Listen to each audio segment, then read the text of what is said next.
Good evening. Thank you all for joining us this evening. My name is Yvonne Hammond Taylor, and I have the pleasure of serving as the chair of Physical and Mental Health Committee of the Southfield Alumni Chapter of Delta Sigma Theta Sorority Incorporated. Our Health Education Committee, chaired by Katrina Studvent, and our subcommittee lead, Stephanie Wirth, has worked to put together a truly informative program highlighting all the viewpoints of a disease which is somewhat quiet in our community. Before we go into the program, I would like to invite the president of Southfield Alumni Chapter to share a few words of welcome. President Kimberly Owens Calloway. Thank you. Thank you so much. Good evening. I am Kimberly Owens Calloway, proud president of the Southfield Alumni Chapter of Delta Sigma Theta Sorority Incorporated. And it is an honor to welcome you to our webinar this evening to discuss a very important issue that we deal with, and that's sickle cell disease. I want to thank the committee for their hard work. We have the chair, which is Yvonne Taylor, the co-chair, Katrina Studvent, and the committee who has worked so hard to present this panel on sickle cell disease warriors, patients, advocates, and caregivers. And this is all under the direction of our first Vice President, Venus J. Brown. So thank you for being here this evening, and let's learn about sickle cell disease warriors, again, patients, advocates, and caregivers. Welcome, and thank you for being here.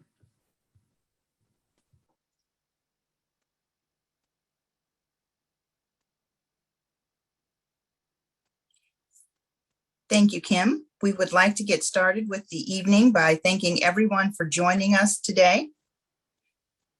We hope that you find this evening's conversation engaging and educational. I am Stephanie Wirth, and I am the chair of the Sickle Cell Awareness Subcommittee for the Southfield Alumni Chapter. We want to make sure that you're also moved to action when we finish here tonight. As a reminder, this session is being recorded. We want to let everyone know that. If you have any questions throughout the evening, please feel free to enter them into the chat. Also, we will have Q&A throughout. So again, be sure to enter any questions into the chat. And we are also going to have a few pop quizzes along the way, so pay attention. We want you to take a few minutes at the end of tonight's program to complete a brief survey for us so that we can find out your reactions and learn more about our programming as a chapter. We're going to get started this evening, though, with a fun video to help you learn more about sickle cell and why it matters.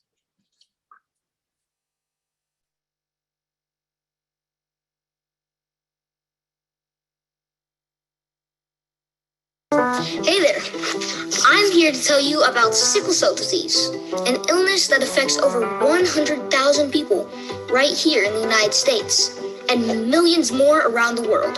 The first thing you need to know is that you can't catch sickle cell. It's caused by a genetic change that is passed down from your parents. If a mom and dad both have that change gene, then the child has a chance of being born with sickle cell disease. Now, let's talk about what sickle cell can do to your body. These are red blood cells. More specifically, these are healthy red blood cells.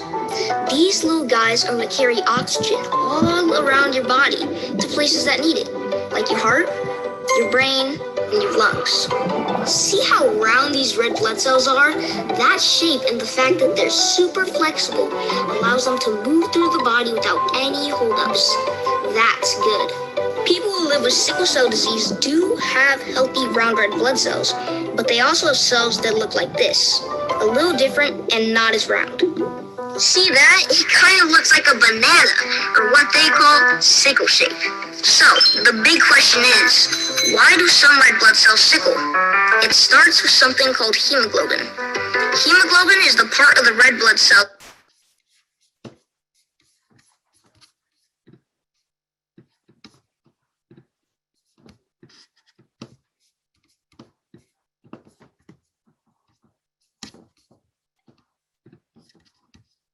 I'm sorry, we're going to start that again. I understand people couldn't see the video.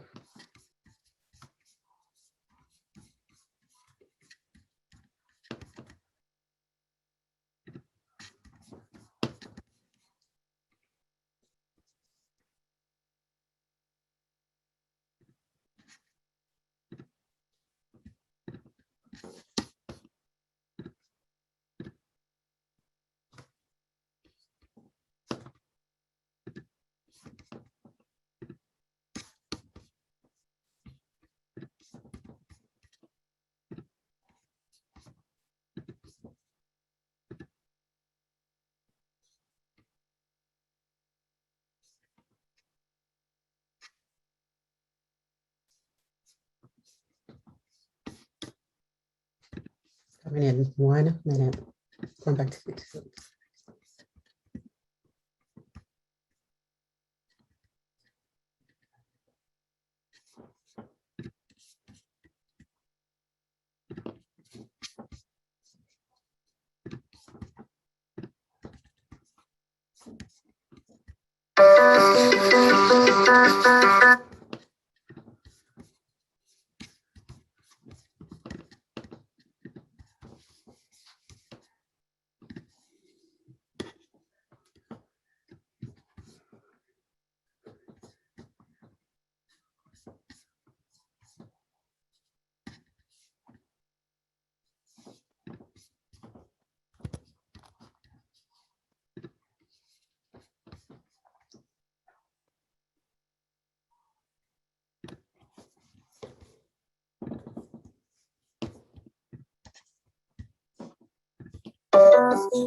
Hey there, I'm here to tell you about sickle cell disease, an illness that affects over 100,000 people right here in the United States and millions more around the world. The first thing you need to know is that you can't catch sickle cell. It's caused by a genetic change that is passed down from your parents. If a mom and dad both have that change gene, then their child has a chance of being born with sickle cell disease. Now, let's talk about what sickle cell can do to your body. These are red blood cells. More specifically, these are healthy red blood cells. These little guys are what carry oxygen all around your body to places that need it, like your heart, your brain, and your lungs. See how round these red blood cells are? That shape and the fact that they're super flexible allows them to move through the body without any holdups. That's good. People who live with sickle cell disease do have healthy round red blood cells, but they also have cells that look like this, a little different and not as round. See that? It kind of looks like a banana, or what they call sickle shape. So, the big question is, why do some red blood cells sickle? It starts with something called hemoglobin. Hemoglobin is the part of the red blood cell that carries oxygen. People with sickle cell have a type of hemoglobin that doesn't carry oxygen as well. After sickled hemoglobin releases oxygen, it clumps together in a stiff rod inside the red blood cell. This causes the red blood cell to become sickled, or banana-shaped. That whole process is called polymerization and is what changes the shape of the red blood cell. Sickled red blood cells are very fragile. This causes them to break down more easily than healthy red blood cells. Picture a jelly donut exploding. Everything is released from the red blood cell, and the entire thing breaks apart. This is called hemolysis. When those sickled red blood cells break down, one of the things that is released is a substance called bilirubin. Too much bilirubin can cause the eyes and skin to turn yellow, which is called jaundice. Also, because the sickled cells break down, there are less and less red blood cells in the body to carry oxygen. When there are too few red blood cells carrying oxygen, it can lead to something called anemia, which can make people weak and tired. Also, those sickled cells are stiff and sticky and don't move freely. They can pile up and block blood flow inside your blood vessels. It's like a traffic jam and can keep the healthy red blood cells carrying oxygen from getting where they need to go. When those banana-shaped red blood cells get stuck in the tiny blood vessels, it can also cause a lot of pain. in the joints and bones, in the chest and stomach, it's called a pain crisis, or an even bigger word, vaso-occlusion. VOCs for short. A pain crisis can last a few hours. It can last days. And it can be so bad that a person with sickle cell may even need to go to the hospital. All of this, the red blood cells bursting, the low number of healthy cells, and the traffic jams in the blood vessels means that less oxygen is delivered to the body. And that can do a lot of damage to important parts of the body, like the bones, organs, and tissues. They all need oxygen to do their jobs and keep you feeling your best. So now you know what sickle cell is and what happens in the body when cells sickle. Sickling happens every day. The traffic jams, the lack of oxygen, they always cause damage even when there isn't any pain. That's why people living with sickle cell are warriors. Some of the strongest, most courageous people walking on planet Earth today. They want to live their best lives, and I'm here to cheer them on.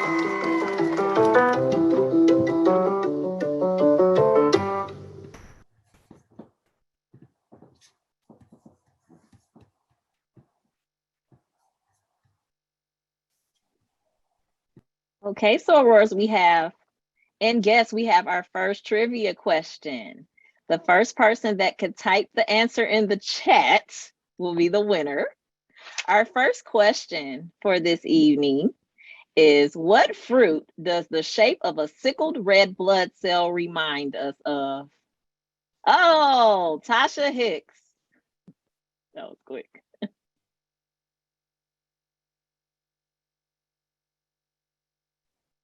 Tasha Hicks is the winner. She got it first. That is indeed a banana. Good job.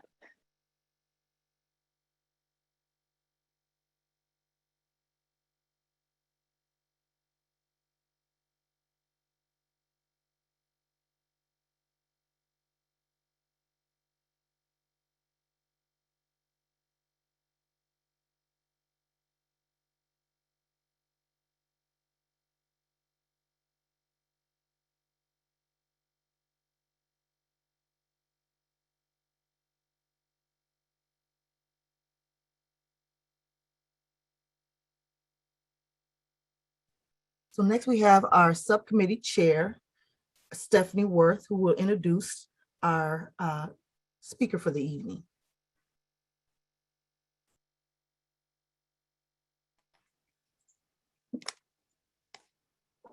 Good evening. I'd like to introduce the President and Chief Executive Officer of the Sickle Cell Disease Association of America, Beverly Francis Gibson. She previously served as the Executive Director of the National Alliance on Mental Health of Howard County in Columbia, Maryland, and has more than 25 years of experience serving nonprofits and community foundations. Beverly serves on a variety of nonprofit boards, including the Global Patient Advocacy Advisory Board on Sickle Cell Disease. She's a founding board member of the Global Alliance on Sickle Cell Disease Organizations and co-chair of the Governance Committee. She's also a member of the Sickle Cell Disease Coalition and the Sickle Cell Steering Working Group. Beverly is past chair of the Board of Directors of Maryland Nonprofits. She is a 2009 Leadership Premier graduate and previous board member of Leadership Howard County. She is also a proud member of Delta Sigma Theta Sorority Incorporated. Beverly is the creator and co-facilitator of Leadership Conversations, which is a gathering of nonprofit executive directors who share best practices and network and hear from other engaging speakers on various topics. She's a popular speaker and webinar presenter at the Maryland Governor's Conference on grant making for many years, and she's the recipient of several leadership awards and recently received a certificate of congressional recognition for her advocacy efforts. Beverly is a native of St. Thomas, U.S. Virgin Islands, and we are very excited to have her here tonight with her personal connection to sickle cell disease. Beverly? Good evening, women and sorors. Stephanie, thank you so much for that wonderful introduction.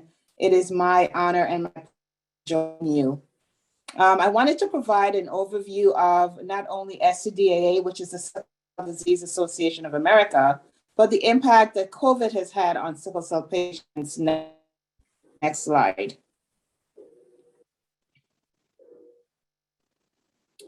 The objectives are to provide an overview of the organization that I am the president of, an update on COVID-related activities, and to share patient experiences as a result of COVID-19.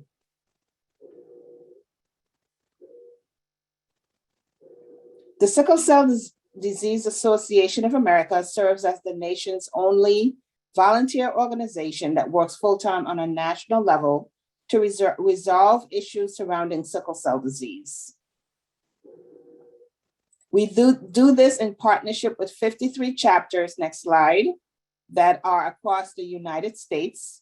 And our mission is to advocate for people affected by sickle cell disease conditions and to empower community-based organizations to maximize quality of life and raise public consciousness while advancing the search for a universal cure. Next slide. Our key focus areas are awareness and outreach, legislative advocacy, CBO capacity building, key partnerships and collaborations, and treatment and research. And I will provide some more information about each of these areas. Next slide. Our 53 chapters or community-based organizations across the United States are designed to serve individuals and their families in their local communities by offering programs such as outreach, support groups, summer camps, providing assistance to individuals who are looking for information about sickle cell disease and sickle cell trait, and also they're involved in advocacy efforts at the national and state levels. Next slide. Our members are classified into 3 categories, and they basically self-select. They are direct patient care, support services, and advocacy services. Some of the member organizations obviously may provide all 3 types of services, but we ask them to self-select their main focus area. Next slide. One of the programs that we provide on a monthly basis is called our Leadership Academy. And this is monthly trainings that we provide for our member organizations in capacity building, fundraising. There may be topics about sickle cell trait, hydroxyurea, or new therapies. These topics are selected by the member organizations in concert with our national office. We also train community health workers across the country so that they can become certified community health workers. Then they're placed at one of our member organizations or a medical facility, and then they provide services to the local community. Our Power Project is our ECHO-based project that brings community health workers together on a monthly basis to discuss specific topics that they may be facing, or they look at case studies and they discuss ways that they could support or they would have handled that situation. We also have a peer-to-peer mentoring program where we match 18 to 24-year-olds with mentees and mentors to support them through transition, which is one of the most difficult times that we find for individuals living with sickle cell disease. I would also like to share that we have relaunched our National Sickle Cell Advocacy Network and have over 340 participants comprised of patients, caregivers, and stakeholders. Next slide. We just completed a federal grant. It was a $10 million grant for SCDAA to develop a national infrastructure to ensure that any individual diagnosed with sickle cell disease in this country would receive follow-up services, counseling, education, and access to a medical home. We also have a registry. One of the things that we hear about often is that there's no data that provides information about where sickle cell patients are in this country. And so this registry allows patients, next slide, to go in and register themselves, their adults or their children living with sickle cell disease. We indicated that we needed to have people stand up and be counted so that we could have information about where they are, what situations they're living with, and then we can connect them with resources and information that can support them where they are locally. Next slide. Over the last year, we partnered with another platform called One City Voice. And One City Voice is basically a curated digital library that allows patients or individuals living with sickle cell disease, caregivers, to access trusted resources and information about clinical trials and clinical trial education. It also has a social wall aspect, which allows patients to chat with each other or with trusted providers in their communities. Next slide. One of the things that I pride SCDA on is the fact that we have to leverage partnerships with many different groups. And one of the groups that I would like to highlight is the pharmaceutical industry. Next slide. We recognize that in order for the partnerships to be successful, that we have to incorporate the patient and the family at all levels. We have to keep the sickle cell community informed about what the pharmaceutical industry is doing, and at the same time inform the pharmaceutical industry about what the patient community needs. We ensure that there is communication and transparency on both sides. And we also utilize our member orgs or CBOs for patient education and access. We provide partnership exposure, which means that many times we allow patients and encourage patients to be a part of ad boards where they're providing direct information and sharing their experiences with the pharmaceutical industry. Next slide. Before I jump to this, I want to just share that you may ask, why are we doing this? Well, historically, sickle cell disease does not have many approved therapies. As a matter of fact, we have 4 on the market. And the reason why we want to partner with pharmaceutical companies is to leverage the relationships that we have with patients and caregivers so that they can understand what their experiences are and they can be involved in the process, but at the same time, encourage them to participate in clinical trials.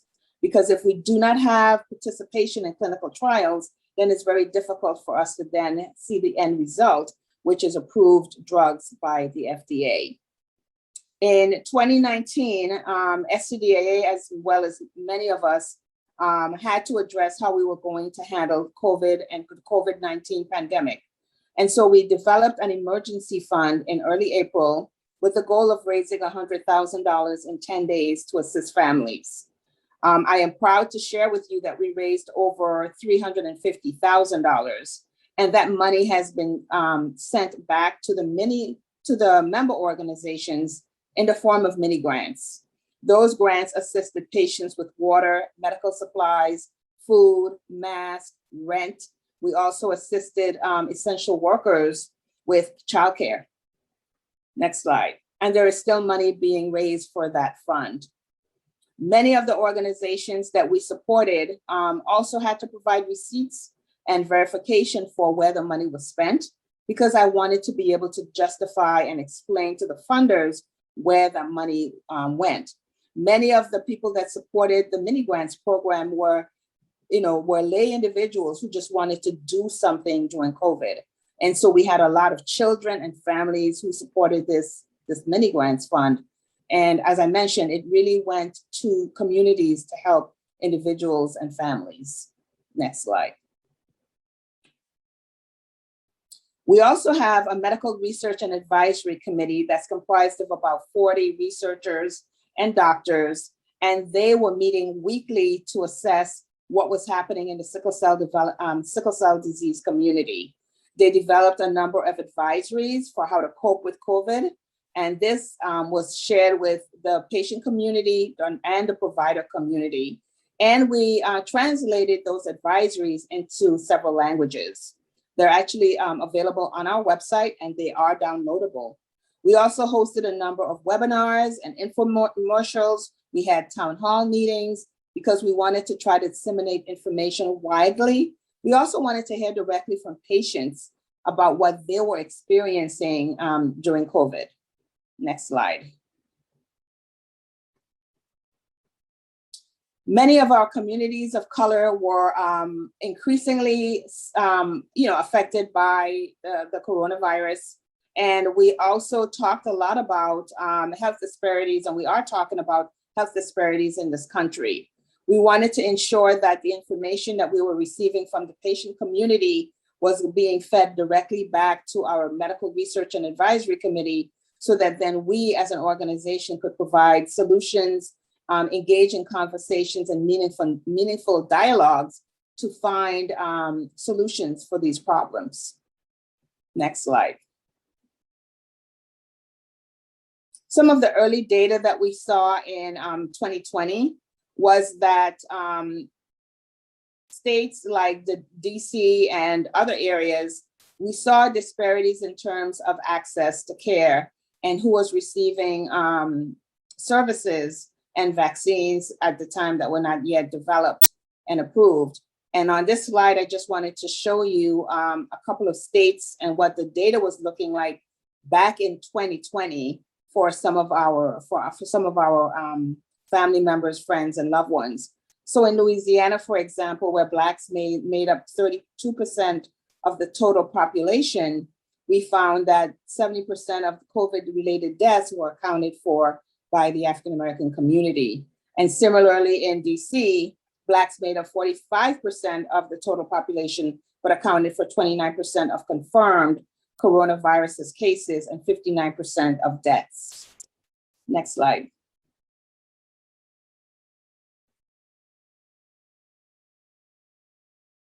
Go back one slide, please. One of the things that we also captured were what were the patients experiencing during COVID? Many of them expressed heightened fear and anxiety, depression and isolation, and increased stress as a result of the pandemic. There was a grief and loss because many of them were losing loved ones and not understanding what was happening. There was also a grief and a loss in terms of normalcy and the things that we sometimes take for granted in terms of our day-to-day life. There was a fear of being hospitalized during COVID and sitting in pain for long periods of time. Blood shortages, which we're still experiencing across the country.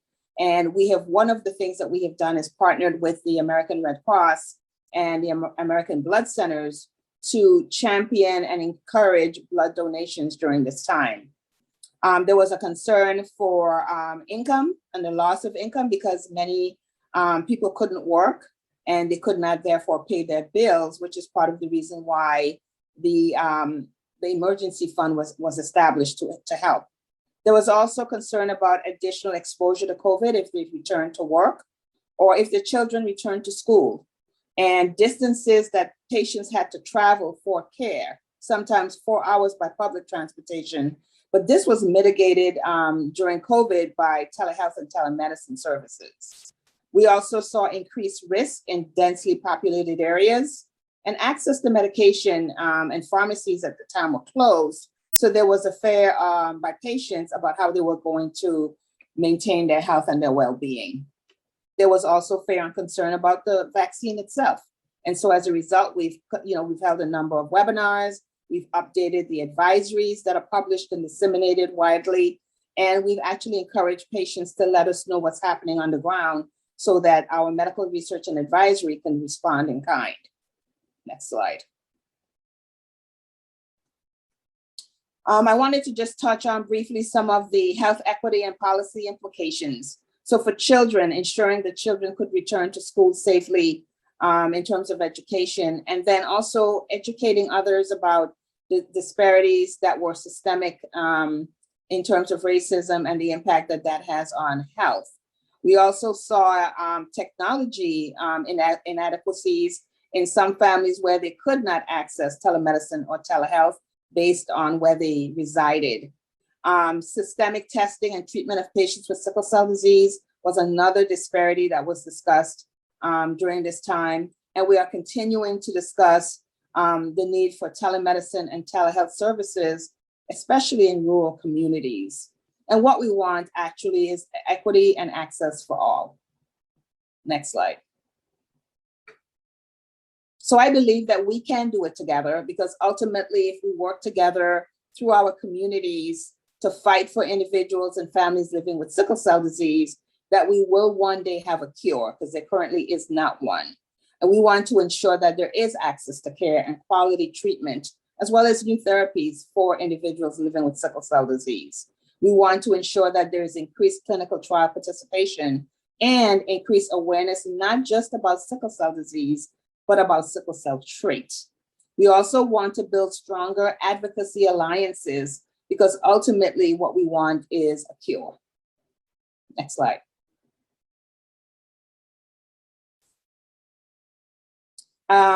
This slide just touches on the calendar of events that we've had throughout the year. And I definitely want to highlight that this month, September, is National Sickle Cell Awareness Month, which was designated by Congress to raise awareness about sickle cell disease, as well as research for sickle cell.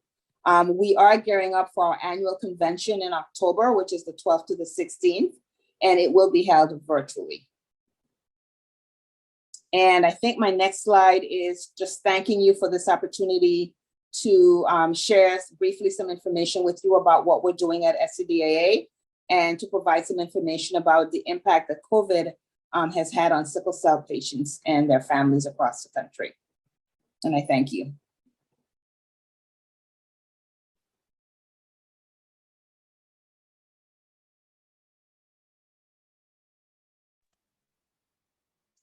Thank you very much, Beverly. I think at this time, we will be taking any questions and answers from the group.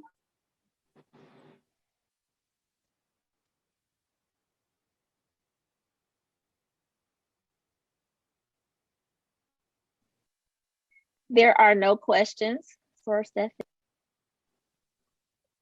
Thank Okay. you. Thank you. Thank you very much, Beverly. We enjoyed that presentation and appreciate you joining us this evening. Thank you, Stephanie. At this time, we are going to move to Dr. Amar Zaidi, who is going to engage us in a conversation about the medical aspects of sickle cell disease. Dr. Zaidi. Thanks, Stephanie. It's really difficult to follow after my colleague and friend, Beverly Francis Gibson, but I'm going to do my best here. Can you guys hear me okay, first of all? All right, and I'm going to apologize in advance. If one of my 6 or 7-year-olds come running in, I'm going to have to scoot them out, so you'll have to watch me discipline them. So my name is Amar Zaidi. I go by Dr. Z just because it's a lot easier to say and a little bit cooler, I think. I'm by training a pediatric hematologist, originally from Windsor, Ontario, so local. I spent the last several years taking care of children with sickle cell disease and adults with sickle cell disease at the Children's Hospital of Michigan, where I really found my calling, which was to help advance the care for sickle cell disease. Recently, I had an opportunity to sort of change the way that I'm fighting for sickle cell disease, and I joined on as a medical director at a company called Agios Pharmaceuticals, where I'm working in the adult sickle cell disease program to make new medication for sickle cell disease. Today, I want to talk to you guys about sort of the non-glorious side of sickle cell disease, the truth of sickle cell disease in America, the truth of people of color and the Black population in America. And we're going to talk about that briefly. 15 minutes can't do this topic justice, but we're going to run through it pretty quickly here. In 2014, I took a test, and that test was called an implicit association test. Now, I was raised by a liberal Pakistani man who was a professor of political science who worked in the anti-racism task force for the government of Ontario. We had dinner time conversations about race very openly. They were always instructive and informative. So when I took this implicit association test, I took it very, my ego was saying, you know what, there's no chance that you have implicit bias. You can't, you're a minority. You were raised by this anti-racist liberal man. And of course, my implicit association test comes back and says, you favor white Americans over Black Americans. And that was the most devastating thing and best thing that ever happened to me in my medical career. Because I went through all of the emotions you can expect: anger, confusion. How can I be part of the problem? I'm trying to fix the problem. But what it made me realize is the problem is bigger than us. The problem is not looking at whether we are good or bad people. What it's telling me is that we're all victims of the same system, a system that teaches us to not respect these differences, these very minor non-biologic differences between us. And what that did is it changed the way I practice medicine, because every time I walked into a room with a patient of color inside, I put myself in check. Wait a minute, you're biased, Dr. Z. Let's make sure your bias is not changing the way you're treating this patient. And that's something I've been advocating for from that point forward until now. I currently serve as the co-chair of the Anti-Racism Task Force for the American Society of Hematology, because this is the most important thing we can do in healthcare right now. See, the first story of sickle cell disease is told with this protagonist whose name is Walter Clement Noel. This is a Grenadian dental student who comes to get advanced training in Chicago in 1904. And when he arrives, he has pain and fever, and he's tired, and he's out of breath, and he's got leg ulcers. His spleen is huge. The doctors have no idea what they're dealing with. Of course, sickle cell disease had been described in the Eastern, African, and Arab literature centuries before this, right? But in America in 1904, they had no clue what just walked into their emergency room. What happens to Walter Clement Noel is very interesting. See, an intern comes to see him, and this intern does something really unique. He treats Walter with respect. He respectfully addresses Walter's issues. He does all the right tests, and he even does extra tests, something that we're not used to in even 2021 in America. He puts Walter's blood on a slide and looks at the blood under a microscope and sees that instead of being disc-shaped, Walter's red blood cells are crescent moon shaped. And this, of course, unlocks the critical finding in sickle cell disease. And suddenly they start describing this to other doctors in America, and other doctors are saying, oh, we have patients just like this. Sickle cell disease is coined in 1910. But if you dive into the Western literature a little bit more, you find in 1846 a case report of a runaway slave who escaped the plantation, was convicted and then executed, and found to have a missing spleen, leg ulcers, and was described as an irritable person. See, the reason I'm telling you this is because this is the truth of sickle cell disease, right? That's the description of sickle cell disease that we still see in 2021. There's no glory in sickle cell disease. And in order to talk about sickle cell disease effectively, we first have to admit and address that racism is well and alive in the American healthcare system, and that this healthcare system is built on discriminatory and racist structures specifically to oppress people of color, particularly the Black and Latino populations. Let's go forward a little bit. You know, Ms. Frances Gibson did a great job talking about COVID, but you know what? It's not just COVID, right? We know that. It's heart disease, it's cancer, it's kidney disease, it's everything you can think of. In fact, if you're a Black patient walking into a hospital, there's only two things more likely to happen to you than not. And those two things are limb amputation and getting an antipsychotic medication prescribed. For everything else in the healthcare system, a disparity exists, right? And we know this. This has been amplified, right? We know that doctors in 2021 are still making decisions based on what their first impressions were of the African American population in the 1800s. See, in 1851, Samuel Cartwright, a slave physician at that time, says Black skin is thicker than white skin. 1851. He terms this dysesthesia aethiopica. And he says the only way to fix this is by regularly stimulating the skin with beating.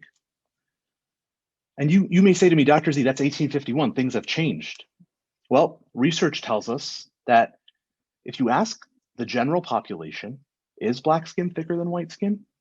In an online survey, 60% of Americans polled said, yeah, Black skin is thicker than white skin. Forget the general population. 40% of first-year medical students, 42% of second-year medical students, a quarter of third-year medical students, and 1/4 of the medical residents who were asked this question said Black skin is thicker than white skin. They feel less pain. How do we find equity when the baseline thought process here is that human beings who are 99.9% biologically equivalent feel pain differently? We have a long way to go. This is particularly important in sickle cell disease because, of course, the most common manifestation of sickle cell disease is that these patients have unpredictable, devastating pain that pops up on them when they least expect it, right? You know, in May of 2020, George Floyd was murdered by the police, and he said, "I can't breathe," 20 times before he was murdered. The country woke up a little bit and said, Black Lives Matter, right? They're all everywhere. They're protesting. And all I could think about in that moment was my sickle cell patients.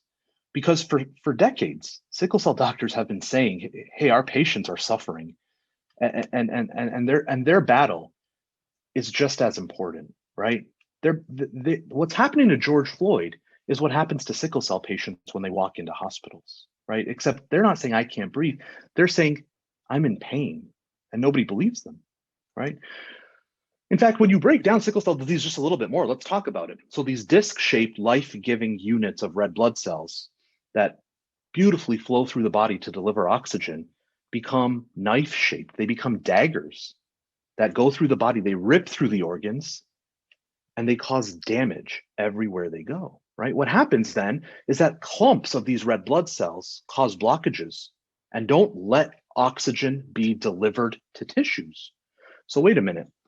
If we talk about this then physiologically, sickle cell disease is the medical manifestation of I can't breathe, truly, right? There are so many parallels in these two stories. Now, I am talking more than I anticipated, but it's because I have a very attentive audience in front of me here. Let's talk really quickly about Linus Pauling. So Linus Pauling in the 1940s wins the Nobel Prize. Linus Pauling says, I have figured out what the problem is. There is one part of this protein in hemoglobin that's different in sickle cell disease. Well, Linus Pauling wins the Nobel Prize. Linus Pauling is the hero. Linus Pauling gets sickle cell disease some attention. In 1951, he comes out into the newspapers and says, you know what? This is a direct quote. I agree. We should keep these carriers from marrying one another. I've advised, not entirely joking, that individuals should have tattooed on their foreheads symbols for the defective genes that they carry. Nobel laureate Linus Pauling. So you tell me, a medical system that fell in love with sickle cell disease because of a mutation just as easily completely disregarded the population that carries that mutation because they never fell in love with that population, right? And this theme will continuously come up everywhere you look in sickle cell disease. You'll see that physicians in the emergency room, hematologists think their patients are addicts. Sickle cell disease patients wait in emergency rooms 25% longer than everyone else. National guidelines say your first pain medicine should be given 1 hour from the time you walk into the emergency room. But the truth is, it takes 3, 4, 5, 6, 9, 10, 11, sometimes 12 hours before sickle cell patients get their first pain medication, right?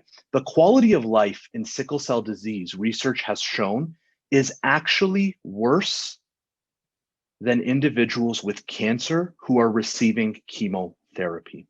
I want you to take a minute to just contemplate that. The quality of life of sickle cell disease is worse than a cancer patient on chemotherapy. But who gets treated better? Certainly not the sickle cell patient, right? Funding. Now, Ms. Frances Gibson talked a lot about funding. Let me give you some numbers. Cystic fibrosis affects 30,000, mostly Caucasian Americans in the United States, 30,000. Sickle cell disease, 100,000 individuals in the United States, right? Worldwide, every 2 minutes, there's a child born with sickle cell disease. Let's talk about funding. When we talk about total funding that drives research, that drives innovation, for cystic fibrosis per person affected, the funding is $10,592. For sickle cell disease, it's $943. How do you make progress? How do you elevate the level of care you're providing to individuals with sickle cell disease if you're not even willing to put federal dollars behind making things better? Well, you know what? There's a group of individuals and sickle cell doctors and researchers, people like Ms. Frances Gibson, the SCDAA, et cetera, that are committed to making sure that we don't lose that enthusiasm and we keep pushing forward. And thankfully, because of that, we've had 4 new FDA-approved medications. Thankfully, The publications around sickle cell disease are still climbing, but we still have a major problem. The mean age of death in the sickle cell disease population is 39 years old right now. 39 years old, right? That's 50 years younger than everyone else. We've got a real problem in this country with sickle cell disease and how we're taking care of it. I urge to you today, as we're finishing up this time, to contemplate how you can become more active around sickle cell disease and how you can make sure this is front of mind, the way cancer is, the way cystic fibrosis is for everyone else. Bring this into your daily conversations and carry the message forward with you. I want to thank you for your time today, and please find me on social media at Dr. Z Sickle Cell.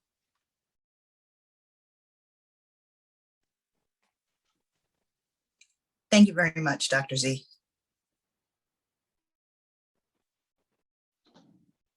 All right, it's time for another trivia question. So this time we are going to put the poll up so everyone has a chance to select an answer. The question is, which of the following difficulties have individuals with sickle cell experienced during the COVID-19 pandemic?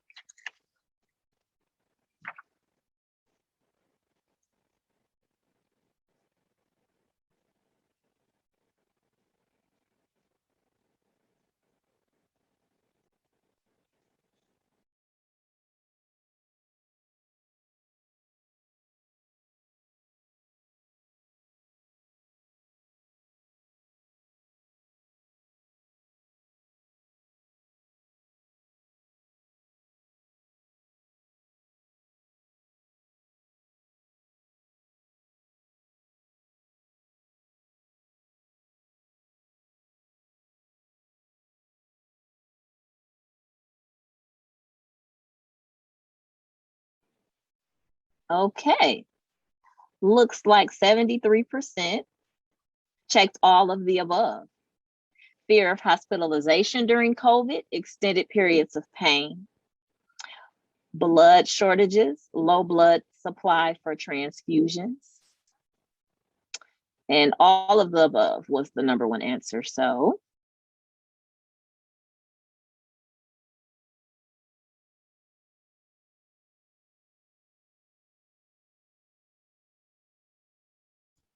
Thank you, Wakanda. That was really good information, especially Dr. Z with all that knowledge that you just shared.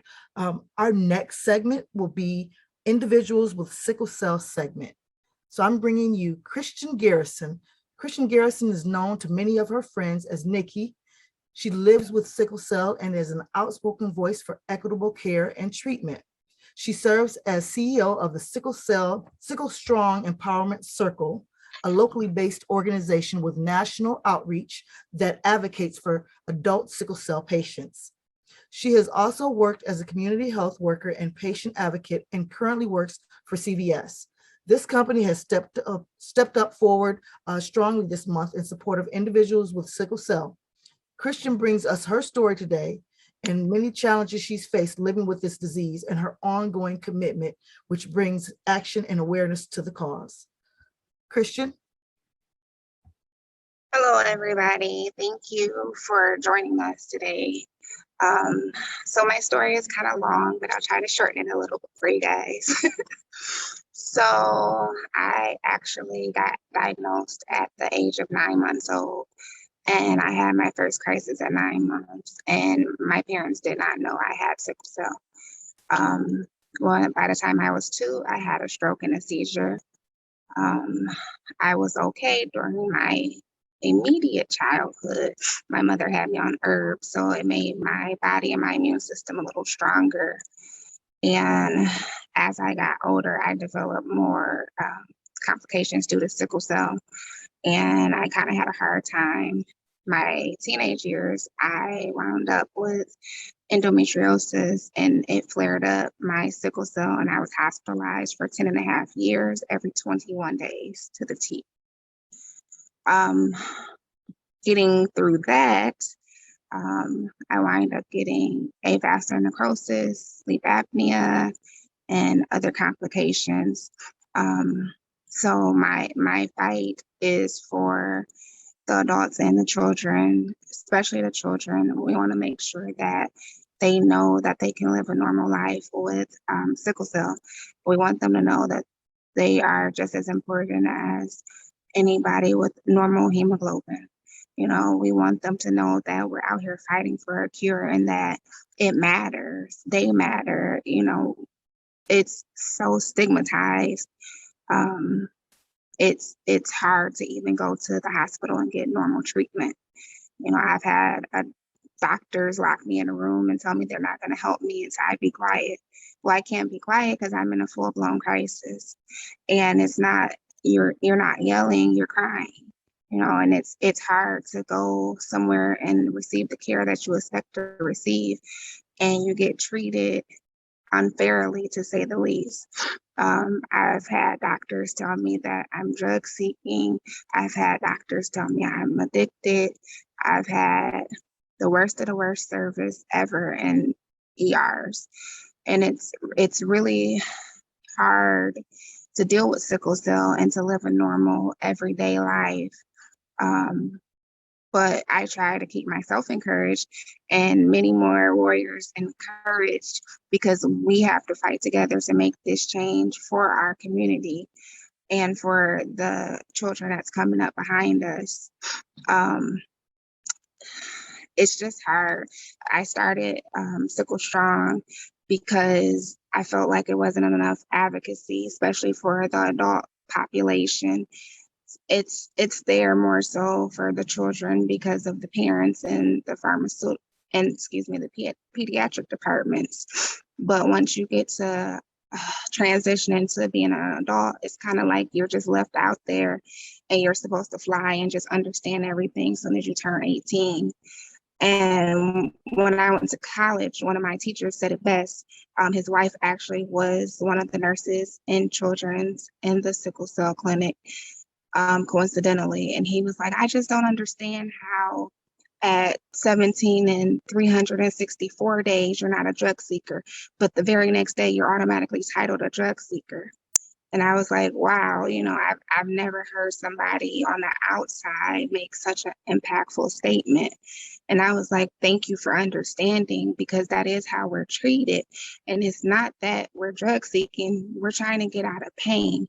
Nobody knows what it's like to live every day, all day in pain, except for another warrior, you know, and you try to live this normal life and you try to keep a smile on your face. But in the back of your head and your whole body, you know that you're going through this pain that you can't even really describe. And not only is it hard, but still at the same time, you still have to carry on and try to endure through and push through. And one of the things to me that's not explained or expressed or not a lot in sickle cell community is the mental health aspect of having this disease, because it is, and it plays a toll on our emotional health. And because of our emotional health, it plays a harder toll on our physical health, because we know everything starts at the top.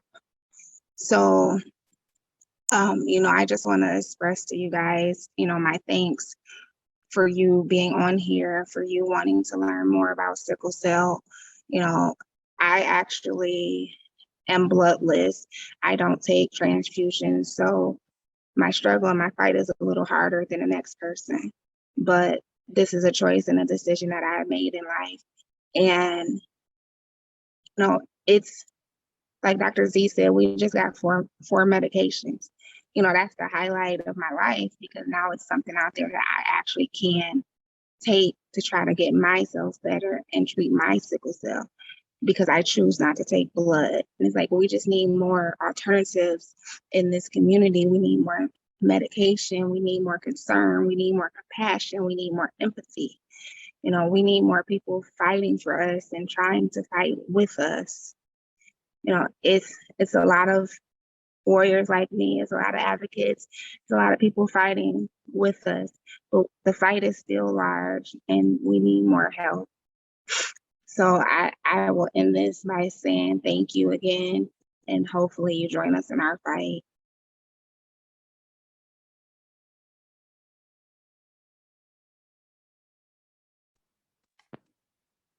Thank you for joining us, Christian. We appreciate it.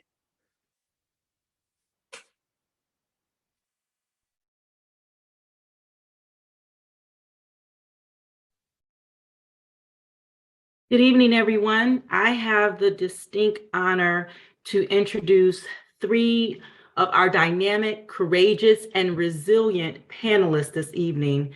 Christian, you just heard from one sickle cell warrior, which was just absolutely, her fight and journey is just powerful. But we'll hear from three others. Deborah DeBose, her son, sickle cell warrior Michael Casey, and caregiver and advocate Stephanie Wirth. As a trained social worker, Deborah is probably more prepared than the average person to provide care for a child with a chronic disease. But no amount of academic study can prepare a mother to deal with the devastating news that her newborn baby has been diagnosed with sickle cell disease. Deborah gave birth to Michael Casey 42 years ago in a tiny town in Plattsburgh, New York, where there were no Black residents. Fortunately, Deborah is from Washington, D.C., where Howard University's Center for Sickle Cell Disease was located. They established a relationship with them every time they would visit home. Upon moving back to D.C., the center provided care for Michael. Armed with information and excellent family support, they felt empowered. Deborah and Michael eventually moved to Michigan, where Michael's care is now being provided by the Detroit Medical Center. Although the journey has been rough and the trials have been many, Michael has persevered and truly is a sickle cell warrior. He recently completed an Information Technology Security Administration program and is focused on his future. The entire family is so very grateful that Michael is thriving and are hopeful for his continued good health and bright future. Caregiver Stephanie Wirth. Stephanie has spent her professional career and nonprofit focused on improving the health of residents throughout Michigan in positions at American Diabetes and American Heart Association, as well as the Michigan chapter of Sickle Cell Disease Association of America. But she started out as a journalist working on TV and radio in mid-Missouri, outside of St. Louis, and later locally at WJLB and the Michigan Chronicle. While at the Chronicle, Stephanie did her first story on sickle cell. Little did she know then how that story would pave the way for her sickle cell journey with her son 9 years later. Her sickle cell warrior son, Thomas, is now 24 and a recent graduate of Bowling Green State University. Thomas completed his bachelor's of fine arts and digital art, and he's now busy finding his way through this pandemic like everyone else. Stephanie has always considered herself lucky to be the mom chosen to safekeep Thomas and continually fights for the great future he deserves. So I'll turn it over to our three dynamic panelists. Good evening, everyone. Well, what better way to talk about caregiving than to have the person that I care for sitting right next to me. So we're grateful to be with you this evening, and thank you for having us. I'm also grateful that New York State, where we lived at the time when Michael was born, tests all newborn Black babies at birth and 3 weeks later. That's how we found out he had sickle cell disease. I'm also very grateful to the Howard University Center for Sickle Cell Disease and learned to navigate the system. Keep in mind that systems and processes back in those days were not as computerized as they are today. So the wait times and the inaccuracy of billing, among other things, were very rampant. But I learned patience. I learned how to be patient because those people and those institutions had something that my child needed. Lesson number one that I learned, that medicine is not an exact science. The doctors told me early on that I was a part of the team. They relied on me to give information about my child that no one else knew but would help them to make the best decisions. Lesson number 2, speak up and speak the language. That is, use the correct medical terminology. It has served me really well through the years, not only with Michael, but with other members of my family.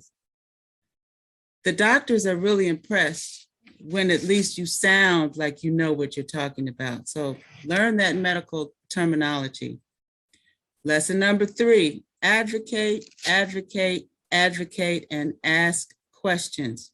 You won't know, and you don't know if you don't ask. Lastly, I guess I'd have to say you really have to take care of yourself as a caregiver. Self-care is really important. In the early days, I would be in the hospital for a week with my baby. I never left. I found places to take showers in the hospital and I ate in the cafeteria, but that really was no good for me. I learned how to take breaks from the hospital. I also learned that when that hospital visit is over, leave it there and move on and focus on the fact that that particular vaso-occlusive crisis is over. And I also learned not to hold my breath waiting for the next crisis. Just cherish the good times and stop worrying about what might go wrong and focus on what could go right. And very, very last, practice gratitude in whatever form you find that necessary. So at this point, I want to turn it over to my sickle cell warrior, my son, Michael. Good evening, everyone. And let me say thank you for having me. It's been a long road living with sickle cell. I've had it for 42 years, and my mom gave you a short introduction. After hearing from Kirsten and everyone else, I'm not really sure what too much more there is to add that I can say, except for everything they said is true, especially what Dr. Z said.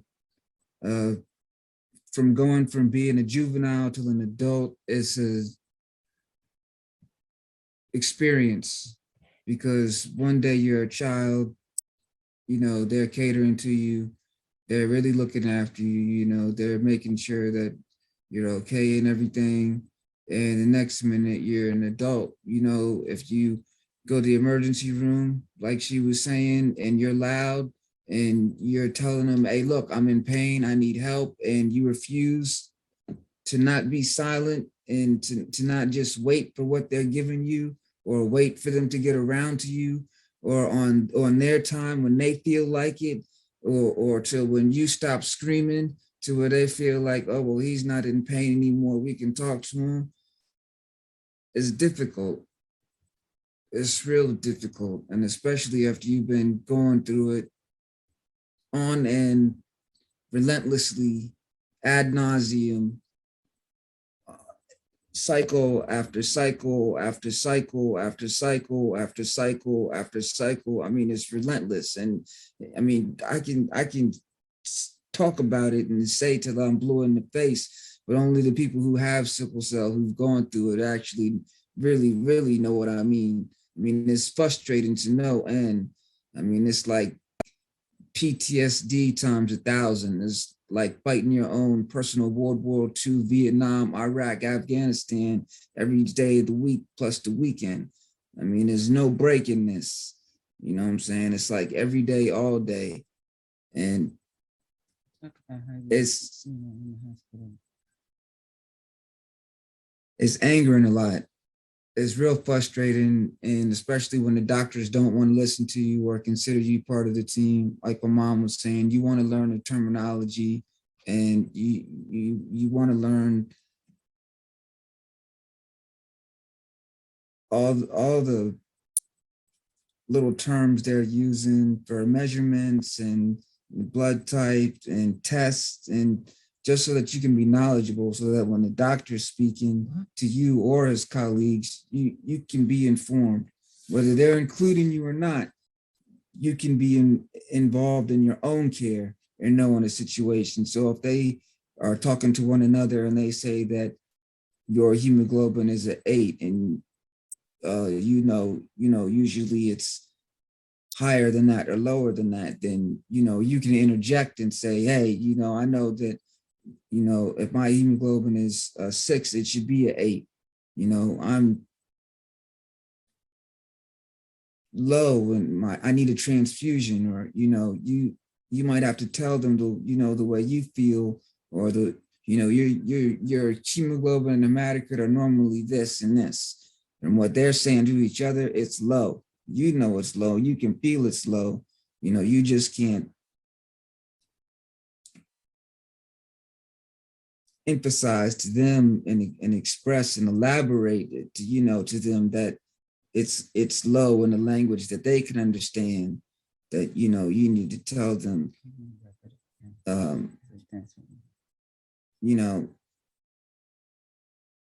that you need help and you need it now. Not now, but right now. And it's not a game and you're not playing. And they might want to be quick about helping you before you flip out some more in here. You know what I'm saying? Because it's not that kind of party. And I'm gonna wrap it up. I'm not gonna say too much more because I'm bridging into a subject that only people with sickle cell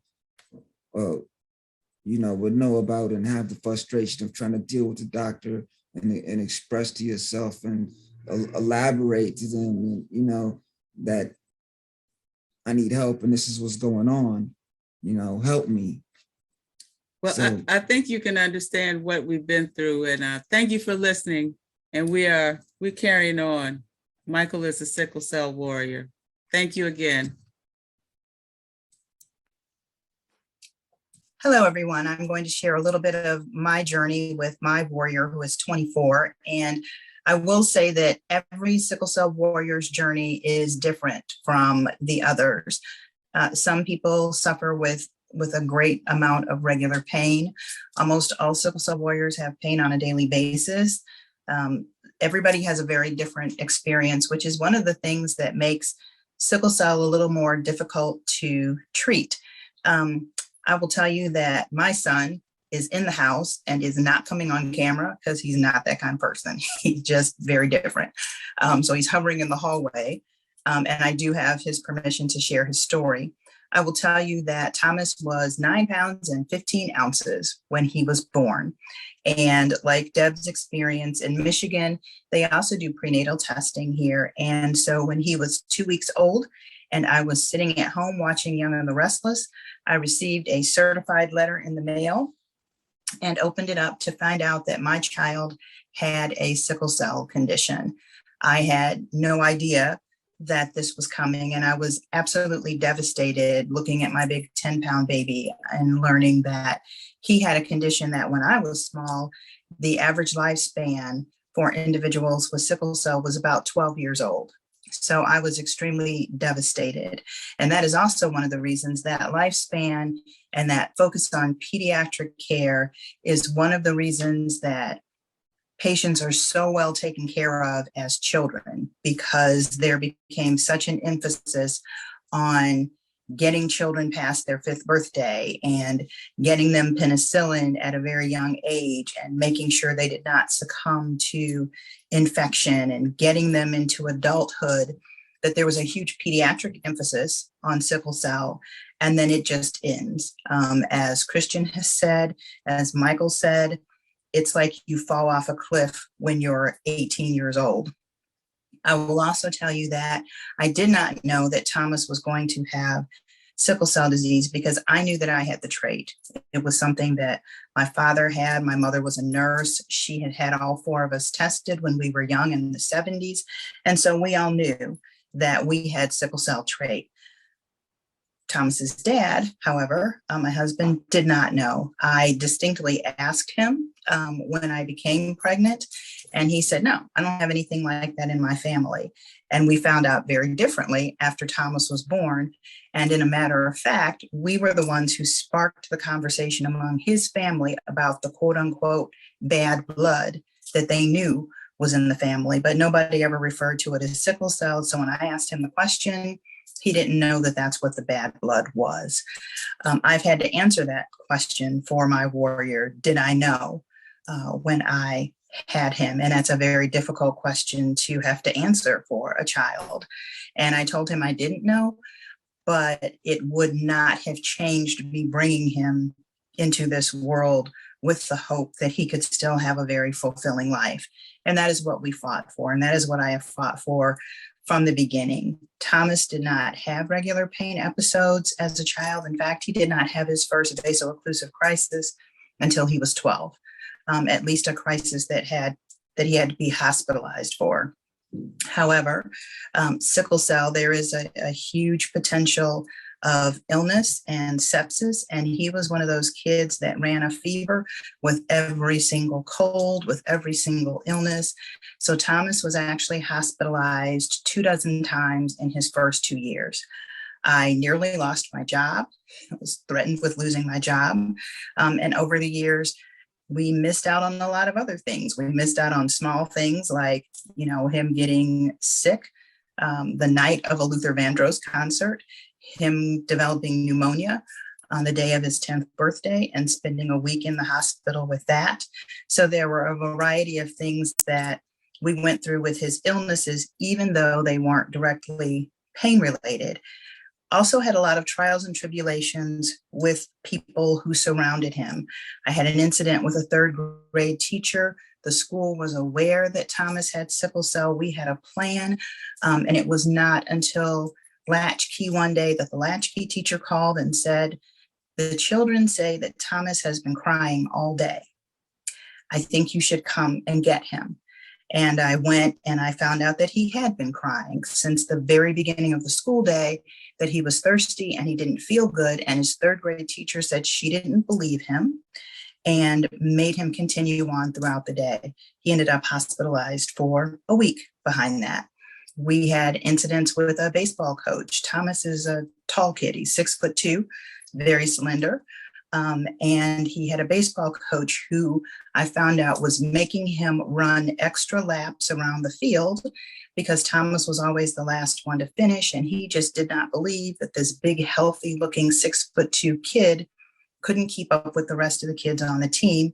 And he kept trying anyway. And I had to explain to this baseball coach that sickle cell is an invisible disease. He is exhausted. His lung capacity is at 70%. And the fact that he's out there trying says a lot. But I had to educate that baseball coach. Most prominently, Thomas did go down to Bowling Green State University, which is about an hour away. There are a lot of parents who fear letting their children go away because of the treatment that our young adult sickle cell warriors receive. But I felt that an hour and 15 minutes, I could get to him if I needed to. And indeed, I needed to get to him one day because I don't know if you all are aware of this, but Verizon has a feature on their phones where if someone on your phone plan calls 911, Verizon alerts you. And I was working from home one day and got an alert from Verizon that someone had called 911 and I knew it was him. And I tried to call and could not reach him. Tried to call several times and told him that I was going to call until I got him. And when he called me back, he said he was sitting on the side of the bed in his dorm. He was waiting for an ambulance because he could not walk. I will tell you that from the time he was a child, we have had medications such as Tylenol with codeine and morphine tablets in our cabinet to attempt to treat sickle cell pain at home before venturing to the hospital. So by the time a sickle cell patient gets to the hospital and you ask them whether their pain is on a scale of 1 to 10, it's probably at 15 or 20. So the fact that he could not walk and he had called an ambulance to come and get him from his dorm, I got in my car. I drove to Wood County, Ohio, which had a hospital about the size of our dining room. And when I arrived, he indeed could not walk. He had a fever of 103.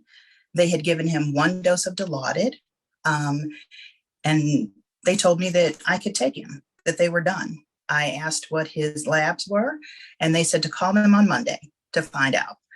I asked how they intended to treat him if they didn't know what was going on, and they said, call them on Monday.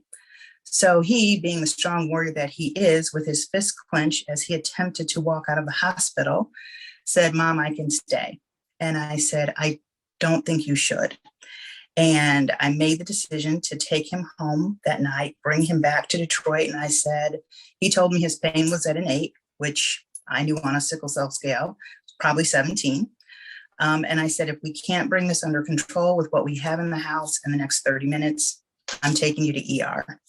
I ended up taking him to ER. And as Deb said, I had always spent the night with Thomas for every hospital stay. And this was the first time I could not stay with him because he was 19. The nurse called me the next morning.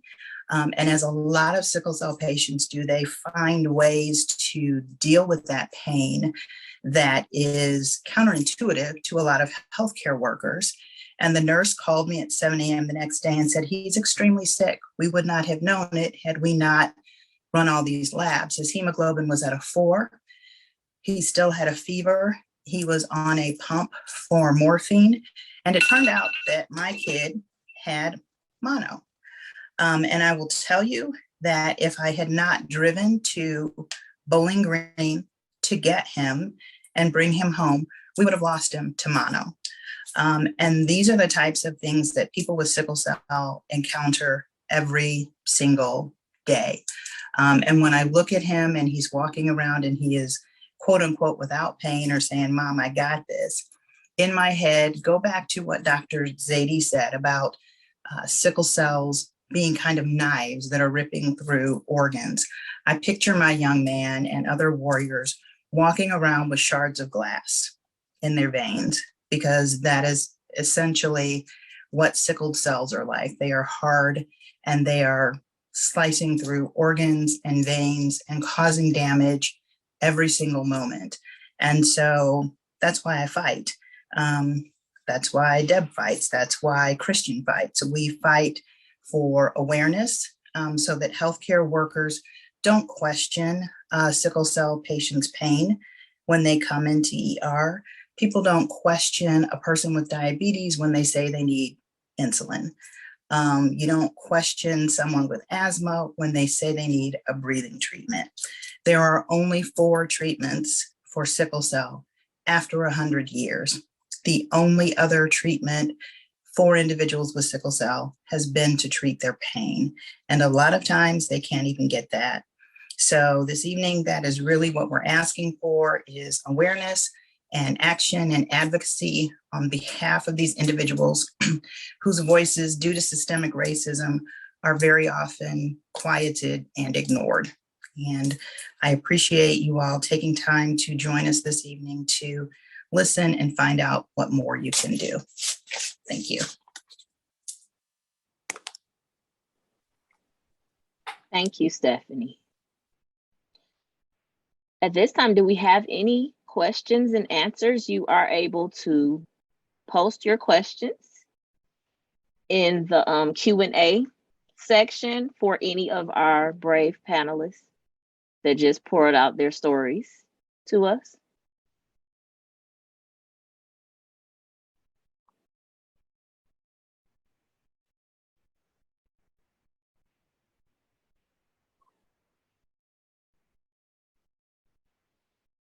Okay, we have no questions. We have one more trivia question that we're going to allow you to poll on.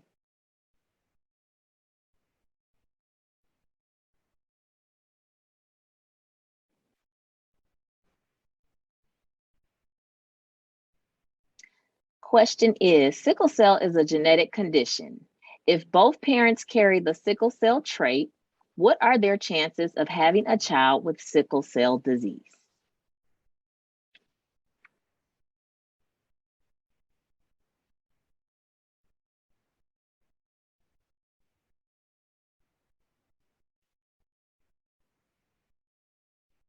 While you're handling the poll, we actually do have a question in the Q&A.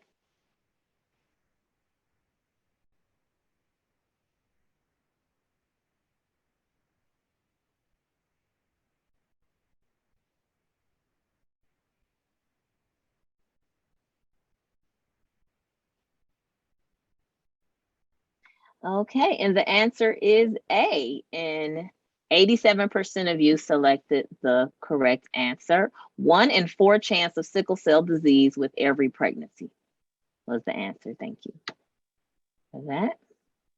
Our question in the Q&A was, my son tested with the sickle cell trait in the military. Should his siblings also be tested? And Ms. Deborah answered yes. Ms. Deborah, would you like to elaborate on that, or are we good? The answer is yes. I think all African Americans should be tested. And the fact that one of your children has tested with the trait, there's a possibility that another one might have it. Knowledge is power. Better to know than not know.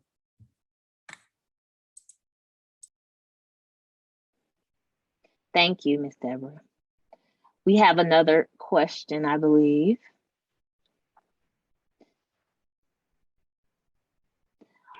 Sorotika Neal says, thank you for your transparency and sharing your story. I will continue to pray for progress. So that was a comment. Do we have any other questions for our panelists?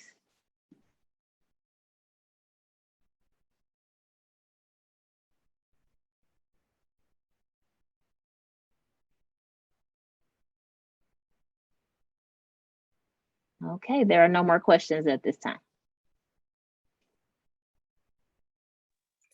So at this time, we are going to begin to wrap up our program. We want to thank everyone for coming today. And we want to leave you with a few things that you might be able to do to help out. We would encourage you all to look up some additional information at sicklecelldisease.org. That's the site of the National Sickle Cell Disease Association of America. They have information on trait, on testing, on treatments, on medical advisories. There's a great wealth of information there. Also, the local Sickle Cell Disease Association of Michigan is having their walk throughout the month of September, and you can learn more at scdaami.org if you would like to contribute and support that effort. We would encourage you to share social media posts about sickle cell. September is Sickle Cell Awareness Month, so there are a variety of sickle cell advocates out there right now posting information. We encourage you to share that information when you see it on social media. We also encourage you to donate blood. A lot, you heard Michael talk about transfusions. My son required 2 transfusions when he was hospitalized. And there are sickle cell patients who have to get transfused on a regular basis because of their potential for stroke. And having ethnic African-American donors is extremely important to the blood supply, and the blood supply is very low right now. And you have people who really depend on that with their life, literally. I also encourage you to get tested for sickle cell trait. If you're not sure you have trait, you can ask your doctor to test you. And if your children do have the trait, both my other 2 children have the trait, and they know that they have the trait. They know that if they partner with someone who has the trait, what their chances are of having a child with sickle cell disease. We don't tell you whether or not to have children. We just want you to be educated about making that choice.